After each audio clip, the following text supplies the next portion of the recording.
Last time on Cyberphile. We clobbered Cran after learning of his terrible backstory, then rose to the heights of Mal's mysterious floating castle in our quest for lore. Hello and welcome back to another episode of From the Depths, Cyberphile's lore-enhanced walkthrough of Salt Alkymancery. So, we're now at the top of Mal's floating castle, where we can face off with the next boss, a kraken named Murdiella Mal. But she's very different from other kraken. Let me show you why. Here she is. I love her beautiful yet disturbing sort of design. She's really cool. But you'll notice that she has magic.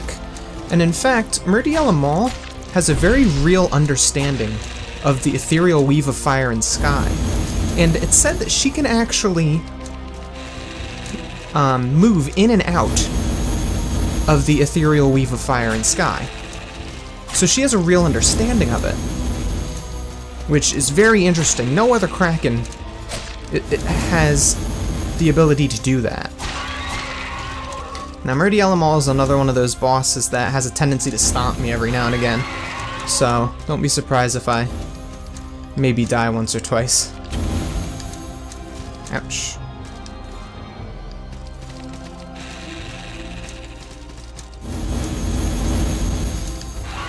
But Murdiella Mal is really unique, and when we defeat her, you'll see another reason why she's unique, other than her ability to just use the weave of fire and sky. Ooh, gotta get away from that. That's a deadly combo she has there. Come on. Whew! Got that last hit in. So here's something interesting. Look at that. We got no salt from Murdiella Mal. And only 10 gold. But no salt? Wait a minute, let's go back. Everything that lives is said to be born of salt. Every other kraken we've defeated so far has given us salt upon defeat. Murdiella Mal didn't give us any salt. Now remember what I said before about how gods are not made of salt? What if Murdiella Mal is a god? What if kraken are gods, or stepping stones on the path to godhood? What could that mean for the world of Salt and Sanctuary? That's for you to speculate, of course, but here's another interesting thing. Who's the goddess of sky? If you remember back, I've mentioned her in a couple of videos, both in the Cran video and when I was talking about the pantheon of old gods. The goddess of sky is Diadel. Diadel? Murdiella? Coincidence? Or not? Is Murdiella Mal the goddess of sky? That would explain why she's able to move in and out of the weave of sky. So, what does this mean? If kraken are indeed gods, or stepping stones on the path to godhood, this would be very, very interesting. So that's just one theory I have about krakens and godhood. So here we are back in the ruined temple, and we're actually going to head down into the left this time, like I spoke about, what, 2 episodes ago.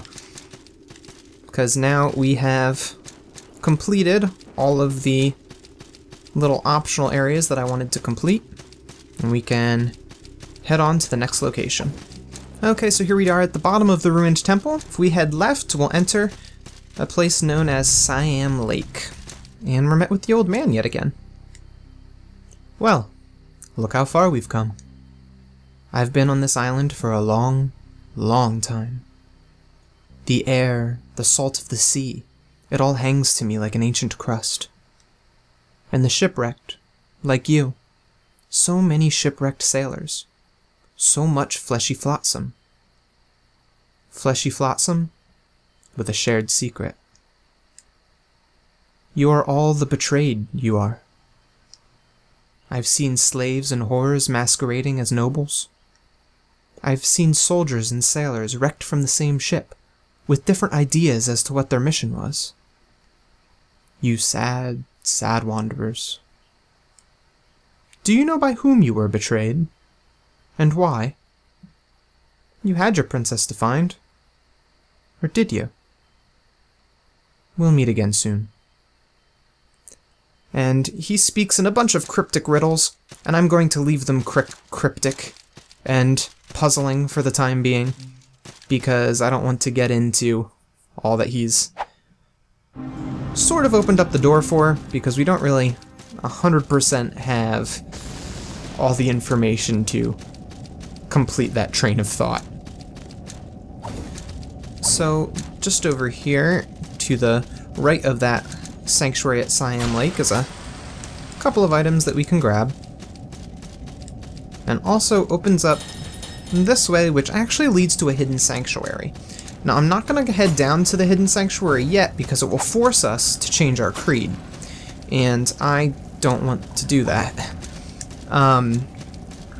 However, we will go down there probably in one of the last few episodes, because it's important for us to cover absolutely everything in this playthrough. I said I would, so we will. But for now, let's head back to Cyan Lake and talk about Cyan Lake a bit. So, Cyan Lake, you can see all the particles rising from the lake. That's actually salt. You see, Cyan Lake is where a lot of souls that are lost at sea or otherwise without their body come to rest. And so it's very heavy on salt. And just beyond Cyan Lake is a very important facility. And I'll talk about that in depth when we get there, but first it's being guarded. Guarded by the Witch of the Lake, one of two sisters known as Syra. So there are two kinds of magic that we haven't talked about in our playthrough, and they're both forbidden magic. One is blood magic, which again we'll cover near the end of the playthrough, and the other is salt magic. Now, salt magic is forbidden on the mainland, because what it is it's taking the salt, souls, the natural essence of the ocean, and binding it to your will. And you can use this to create powerful spells or powerful creatures to fight for you, thralls, essentially. Now, though salt magic, also known as Salt Alkymancery, is forbidden on the mainland, here on the island, with no one to condemn you, it can just run rampant. So there are two sisters of salt magic. We have Syra, which is right here, the Witch of the Lake, and Kyra, known as the Architect, who we'll meet later. Now, you can see that she is all disturbing and mangled, and that's what salt magic will do to you if you're not careful. So,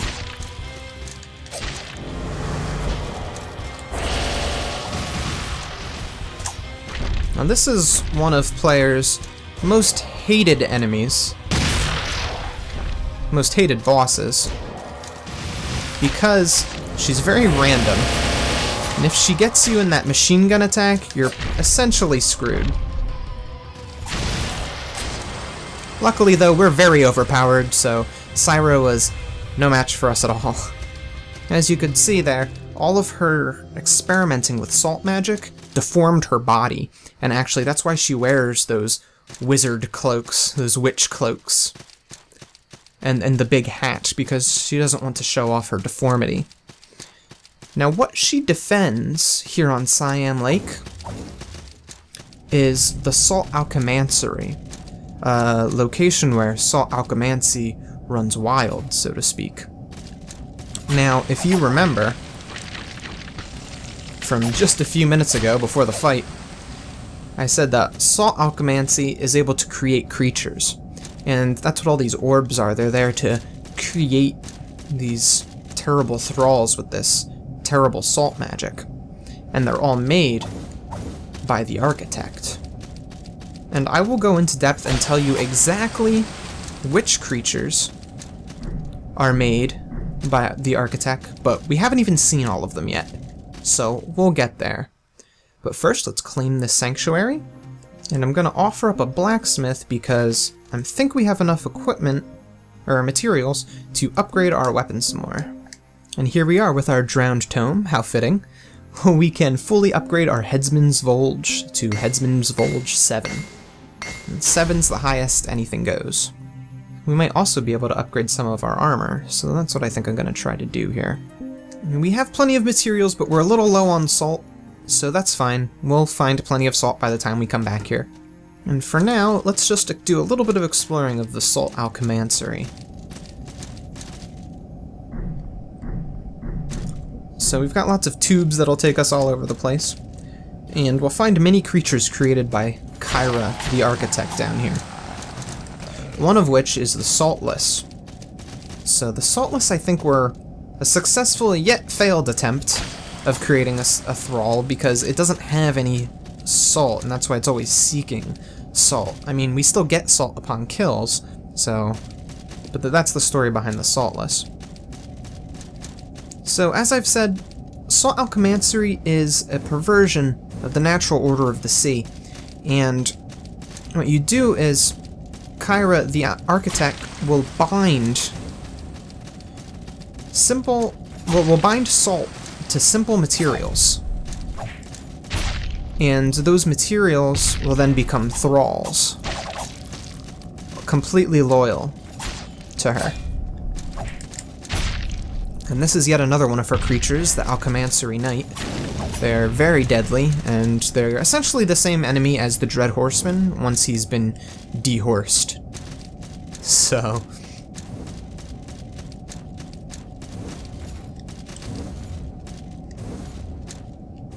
it's just one of the architect's many thralls and abominations that she creates. And there's one more creature down here that she has created, but we won't meet with it for a little bit yet. And this pops us out the other side of the Red Hall of Cages. You can see everything is very interconnected here on the Nameless Island. A sort of mishmash. Over here there's a little hidden area that we can get to if we're careful about our platforming. Right here. And this part, I swear, I always end up falling on, so fingers crossed I don't. Sometimes the character just doesn't want to grab those ledges. Ooh, like that. Ooh, like that. Oh my gosh, this is so nerve-wracking for me. Come on. Alright. Now, one of the things that the old man told us was that, and also something that the Despondent Thief hinted at, is that whether or not the princess is real. And right here are all of the princess's equipment. So to me, that means to me that the princess must have been real if we're finding her equipment down here, right? And also, there's no evidence of her ever being a slave or not. I've heard some people say that you can find her... if you look really closely at her character model in the beginning of the game, you can find a brand on her neck. But I've never seen that, so I can't really confirm or deny that theory, but hey, I'm just here to provide you with story that you can craft your own theories on. Oh, get off of me, you jerk.